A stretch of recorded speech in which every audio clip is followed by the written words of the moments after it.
আসসালামু আলাইকুম ভিউয়ার্স। আজকে সকালটাই শুরু হয়েছে দারোয়ানের এক গাদা বিচার নিয়ে। বেচারা 2 দিন পর চলে যাবে।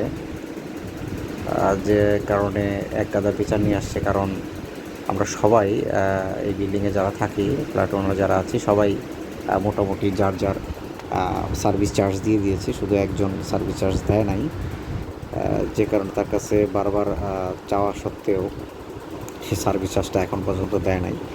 তো যে কারণে অফিসে যাওয়ার আগে এক গাদা অভিযোগ শোনাই দিল আমার দারোয়ান যে, স্যার কী অবস্থা, আমার সার্ভিস চার্জ এখনও দেয় নাই, কীভাবে বাড়ি যাব, আপনি একটা ব্যবস্থা করেন। বেচারা খুব ভালো সার্ভিস দেয় আমাদের। তো যাই হোক, মানুষের আসলে সমস্যা অনেক সময় অনেক প্রবলেম হইতেই পারে। তাই বলে আসলে ক্লিয়ার করতে হবে যে আমার এই সমস্যা, আমি দিতে পারছি না, হয়তো কিছুদিন পরে দিব। বাই দ্য ওয়ে, আল্লাহর নাম নিয়ে অফিসের দিকে রওনা হইলাম। অফিসে আমার আগারগা, যাচ্ছি উত্তরা থেকে। বাসার রাস্তা, বাহ সুন্দর, দুটো মেয়ে স্কুলে যাচ্ছে। স্কুলের কথা মনে পড়লো, কত সুন্দর স্কুলে যেতাম বাবা মারা, যদিও আমরা বাবা মারা হাত ধরে যেতাম না। আমাদের স্কুল খুব কাছে ছিল, যে কারণে সুন্দর করে হেঁটে হেঁটে চলে যেতাম। যদিও 1 2 3, ওই সময় তো আসলে বাবা মার হাত ধরেই যাইতাম। স্কুল লাইফ আসলে ডিফারেন্ট লাইফ। যদি আবার ফিরে যেতে পারতাম। প্রচণ্ড জ্যাম রাস্তায়। এই আমার বাসার রাস্তা থেকে বের হইলেই মাথাটা একদম গরম হয়ে যায়। তার কারণ হচ্ছে, আপনি আমার এই রোডে অটো থেকে শুরু করে সব কিছু পাবেন, অটো, বাস, ট্রাক। আপনার যদি মনে খায়াস জাগে যে ভাই, একটা রোডে সর্বপ্রকার, শুধু উড়োজাহাজ বাদে সব প্রকার গাড়ি আমি দেখতে চাই, আপনি আমার এখানে চলে আসবেন। আপনার যদি ইচ্ছা হয়, আমাকে আমার আমার ইউটিউব চ্যানেলে সুন্দর করে একটা নক দিবেন, আমার ফেসবুক পেজে সুন্দর করে একটা নক দিবেন, আমি আপনার অ্যাড্রেস দিয়ে দিব, আমার চলে আসবেন। তো আমার এই আসলে আমার যে বাসার রোড, আসলে এই রোডে আপনি সর্বপ্রকার যানবাহন দেখতে পারবেন। 3 চাক্কা থেকে শুরু করে 2 চাক্কা, 1 চাক্কার যানবাহন, মানে ওই যে আমরা ছোটোবেলায় যে খেলতাম আসলে টায়ার দিয়ে, সেটাও মাঝে মাঝে দেখা যায়। কারণ কিছু কিছু পিচ্ছি টায়ার নিয়ে খেলতে বের হয়। তো যাই হোক, প্রতিদিন এরকম জ্যাম ঠেলে ঠেলে আমাকে একবার অফিসে যেতে হয়, আবার জ্যাম ঠেলে ঠেলে অফিস থেকে আসতে হয়। কারণ আমার এই রোডের জ্যামটা লাগেই সকালবেলা একবার যখন অফিস টাইম, তখন আবার জ্যামটা লাগে হচ্ছে যখন অফিস ছুটির সময়, দ্যাট মিনস সবাই যখন বাসে চলে আসে সেই সময়টায় জ্যাম লাগে। এবং সারাদিন এই রোডটা মোটামুটি খালি থাকে। তো আসলে সারাদিনের কথা বলে লাভ নাই। আমাদের দরকার হচ্ছে সকালবেলা আর হচ্ছে সন্ধ্যাবেলা, যাতে একটু শান্তিতে অফিসে যেতে পারি বা কোথাও যেতে পারি। আর বিকালবেলা একটু শান্তিতে ঘরে এসে বউ বাচ্চা বা বাবা মা যারা আছে, যার যার ফ্যামিলি আছে, সবার সাথে একটু একটু সময় কাটাতে পারি। এর বেশি কিছু তো আসলে যারা চাকরি বাকরি করে, এখানে ব্যবসা বাণিজ্য করে ঢাকা শহরে, তাদের আসলে কিছু এর বেশি কিছু আসলে আর চাওয়া নেই। আর সামনে এটা কী নিয়ে যেতেছে, মাঠা না দুধ?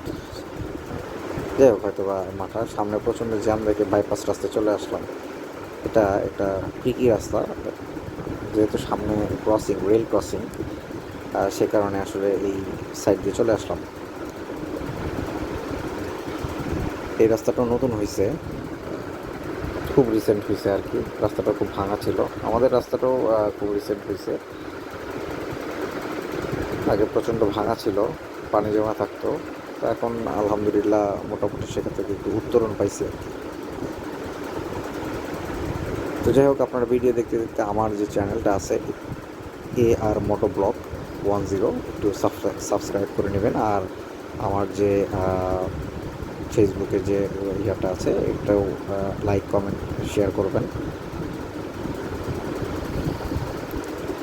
এখানে ফার্নিচার, মানে গাছ কাটার অনেক দোকান আছে। মানে এটাকে কি বলে আসলে, মানে এটাকে কি বলবো, এটাকে সমিল বলে। হ্যাঁ, আমাদের এদিকে লোকজন সমিল বলে। প্রচুর সমিল আছে আমাদের এদিকে। ফার্নিচার দ্যাট মিনস ওই যে ওক কাঠের যে ফার্নিচারগুলো আমরা যেখানে পাওয়া যায়, মানে যে জায়গা থেকে কিনতে পাওয়া যায়, যেমন উত্তরায় কিছু জায়গা আছে, যেমন জমজম টাওয়ারের পাশে, সেখানে বেশ কিছু ফার্নিচার পাওয়া যায়। আপনারা এই যে ফার্নিচারগুলো দেখেন, মানে কানাডিয়ান ওক বলেন, মালয়েশিয়ান ওক বলেন, এগুলো যে দেখেন, এই ফার্নিচারগুলো বেসিক্যালি এইসব সমিল থেকেই কাঠগুলো কাটা হয়। এবং এইগুলো বেসিক্যালি এইখানে অসংখ্য আপনার দোকান আছে, ফার্নিচারের দোকান আছে, এইখান থেকেই যায়। সামনে বাচ্চাটা খুব সম্ভবত মাদ্রাসায় যাচ্ছে, খুব শক্তভাবে তার বাবাকে ধরে আছে, যদিও ব্যাগের ওজনটা বেশি হয়ে গেছে। ভাইটা জোরে টান দিছে, নাহলে বলতাম ভাই আপনার বাচ্চার ব্যাগটা পড়ে যাচ্ছে। আমার লুকিং গ্লাসটা একটু অ্যাডজাস্টমেন্ট করতে হবে, একটু একটু দাঁড়াতে হবে। দেখি দাঁড়াই, লুকিং গ্লাসটা একটু অ্যাডজাস্ট করে নিই।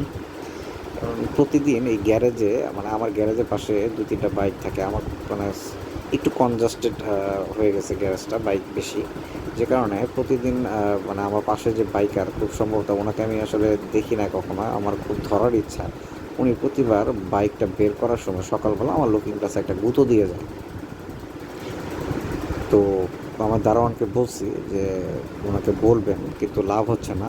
দেখা যাচ্ছে আমাকেই ধরতে হবে, যা বুঝতে পারতেছি, আদারওয়াইজ এই প্রবলেম ফেস করতে থাকবো।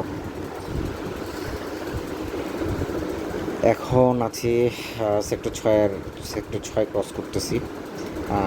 অফিস আগারগা হওয়াতে আসলে আমাকে বেশ ড্রাইভ করে যেতে হয়। এই রাস্তাগুলোতে প্রচুর মাটি পড়ে আছে, এগুলো যখন বৃষ্টি হয় এগুলো খুবই স্লিপারি হয়ে যায়।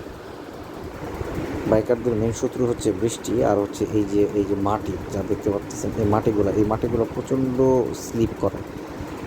যখন বৃষ্টি হয় আমি খুবই আস্তে আস্তে এই রোড দিয়ে যাই। এই মাটিগুলোর কারণ হচ্ছে আমাদের এই যে আজমপুর কাঁচা বাজার বা আজমপুরের যে রোডটা, এই রোডটা মানে ভিতরে সবগুলো রোডে কাজ চলতেছে, আন্ডার কনস্ট্রাকশন, যে কারণে প্রচুর পরিমাণে মাটির ট্রাক, বালির ট্রাক এগুলো আসলে যাতায়াত করে, যে কারণে আসলে এখানে প্রচুর পরিমাণে মাটি পড়ে আছে। যদিও খুবই ভয়ঙ্কর এই মাটিগুলো, কারণ একবার আপনি যদি এই মাটিগুলোর উপর যখন যদি বৃষ্টি হয়, এই মাটিগুলোর উপরে যদি আপনি জাস্ট খালি হাইড্রোলিটার প্রেস করেন, একদম নগদে পোল্টি খাবেন। পশ্চিম আকাশ প্রচণ্ড পরিমাণে মেঘ জমে আছে। যাই হোক, একটা ফোন আসলো, ফোনটা পিক করতে হবে আমাকে।